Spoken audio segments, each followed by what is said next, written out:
এক লোকের কাছে একটি পুরনো শতবর্ষী ঘড়ি ছিল। তিনি তার ছেলেকে ডেকে বললেন, এই ঘড়িটির দাম কত জানো? ছেলেটি বলল না। তখন বাবা বললেন, জুয়েলারি শপে নিয়ে দেখো তো ওরা কত দামে ঘড়িটি কিনতে চায়। জুয়েলারি শপের লোকেরা ঘড়িটি দেখে খুব বিরক্ত হলো। তারা কিছুতেই ঘড়িটি কিনতে রাজি হলো না। এবার বাবা বললেন, তাহলে পুরনো ভাঙারির দোকানে নিয়ে দেখো তো ওরা কত দাম দিয়ে কিনতে চায়। ভাঙারি দোকানদার দেখে বলল, সর্বোচ্চ 50 টাকা দিতে পারবে। বাবা বললেন, পুরনো ঘড়ির দোকানে দেখাও তো। পুরনো ঘড়ির দোকানদার খানিকক্ষণ আগ্রহ দেখালেন। তিনি বললেন, 200 টাকা দিয়ে কিনতে রাজি আছি।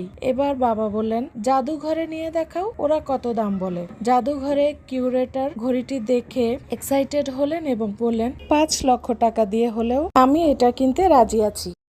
তখন বাবা বললেন, দেখেছো, একই জিনিস অথচ সঠিক জায়গায় ভিন্ন ভিন্ন মূল্যায়ন। মানুষের ক্ষেত্রেও সঠিক জায়গাতে তুমি সঠিক মূল্য